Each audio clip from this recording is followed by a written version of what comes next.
Hello friends, welcome back to the bench.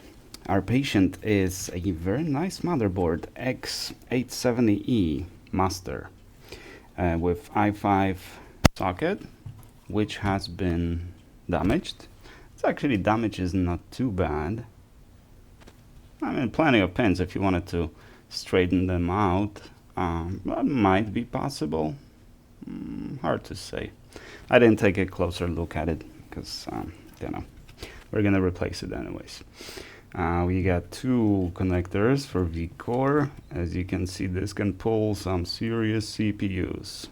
It's a very nice board. And there's like four SATA, what do you call it, the SSD slots right next to each other and around the PCIe socket, which has nice aluminum cover. So this can hold like really beefy graphics cards. And the board is slightly, it is slightly deformed. But I don't know, almost every single board that I get is slightly deformed. And why does that happen? You know, that's kind of weird. I don't know if you'll be able to see that deformation. It's ever so slightly lifted here. And I don't know, is it the cables are flexing the board, or it's not secured on all screws? I don't know. In either case, what we have to do is replace the socket. But what is the problem here? Well, the problem is that there is no outline. There is probably outline inside. There is a little bit of outline inside there, right? But it gives us nothing because we need an outline here, because this is what we see when we remove the socket. We're gonna have to snap a pic of this. But so the first board that I received that had no outline, I was shocked. I used a black Sharpie to outline it, and surprisingly the socket seemed soldered on. But I thought that was an unusual case, and you guys in the comments said that, well, get used to it, because almost none of them come with outline nowadays. Which sucks. I think it's an anti-repair practice, because there has been an outline on the sockets like ever since I remember. Even the oldest boards that I get, sometimes when I'm like a practice board, or sometimes someone just leaves me the old board, even they have outline. Like ever since this business has been established of motherboards, there has always been an outline. And now they decided to not include the outline. Is it anti-repair practice? Could be.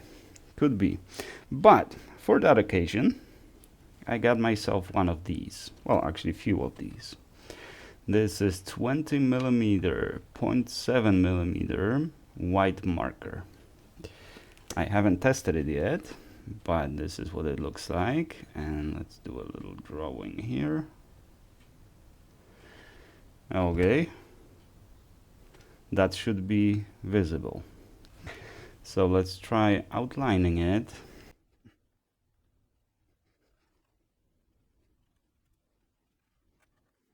Okay, so that's our new factory outline. Not the best, definitely better than black marker that I used last time. So you see the issue here is that it might look good enough from up top, right, as you see it right now, but when it's sitting on the machine, I don't have the ability to use the microscope, and even if I did, I can't ensure the same level as we have right now on the desk. So I need to be able to align it as I'm looking at it right now. Now there's going to be a camera pointing from the side, which helps because you can barely see one of those lines. And if you remember what the position of that line is, it makes it a little easier. So this will be our, right, looking at that little line over there underneath the socket. Now, is this marker going to withstand our temperatures is another question.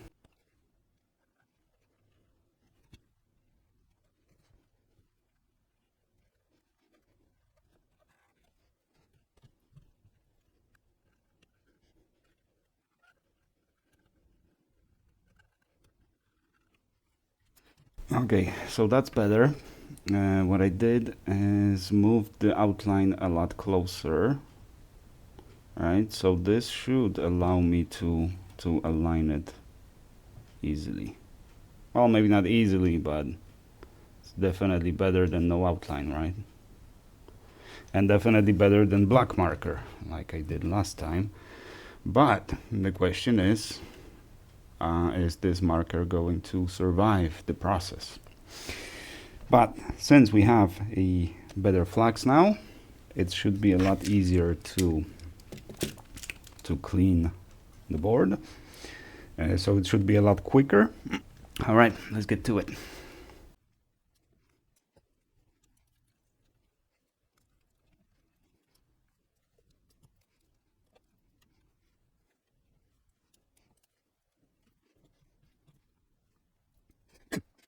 This is probably the most important aspect of this, or the most important step.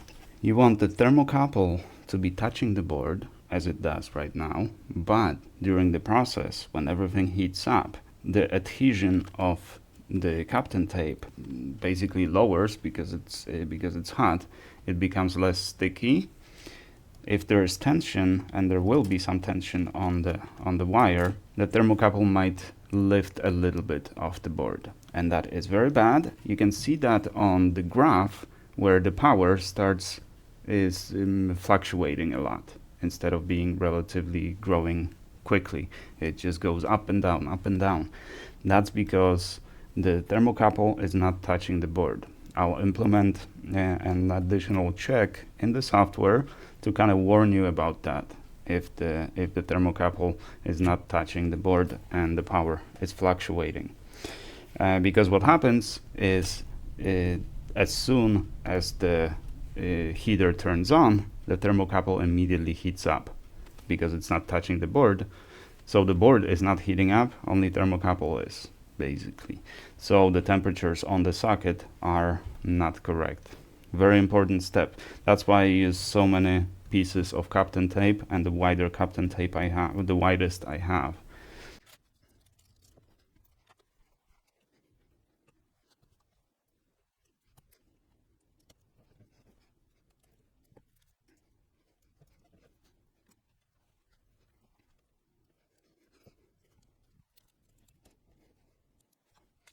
The second thermocouple is just for reference. It doesn't really matter if it touches the board or not.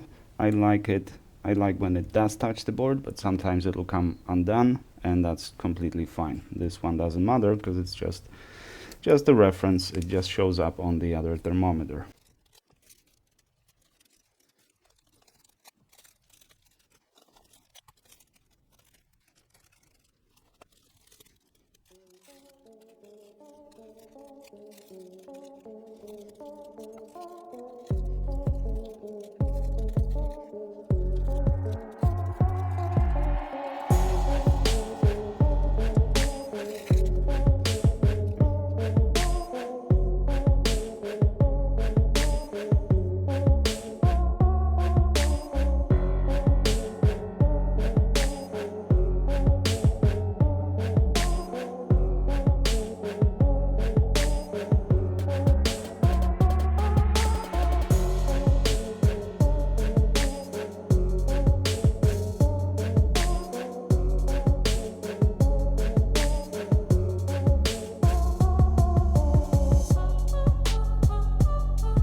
And we are done. Well, that didn't go super easy because I wasn't sure until the very end. I wasn't sure if the alignment was okay. You can't really see that anymore because the ultrasonic cleaner ate the most of the outline I made. But you can see the little triangle over here. That's proper alignment. Let me just there. That's a proper alignment. Also, it aligns with this over here, right? This corner, and from the side, it looks like it's sitting the way it was sitting. Plus, it's solid on all four corners. It's not super clean. You can see a little bit of residue here and there, and some of that residue is from the flux, some of it is from something else, some of it is from the gunk that is already in this ultrasonic cleaner. Well, there is no way to going around that. I mean, I could hold it even longer because it was a lot worse before. And I inspected every single pin under the big microscope. Every pin is fine. It should make a very good contact with the CPU. But look at this. The ultrasonic cleaner already started eating away some markings on this. And this is kind of typical. Usually it's not like this print over here that is going to be eaten away, but some light print that is probably done way after the manufacturing process. Alignment is good. It should be fine. But I don't know if you noticed, two things went wrong. First, my software just kept crashing for some reason. I don't know, because for these tests, I just kind of use it in the way you would use it. So I use the published version, not the debug version. If I use debug version, I would know exactly what went wrong. But in this case, I don't. The second thing that went wrong is that I didn't see when the socket dropped. Now I know when. It dropped at 225, so a little earlier than I thought, much earlier than I expected. And that's why I didn't see it. The cycle stopped. I still didn't see the socket dropping, so I went all the way to 250, which it didn't melt anything, but you can see a little bit of. You see that in the very middle. So that's not ideal, but this is something that is difficult because this board wouldn't heat up. It dissipates a lot of heat very quickly.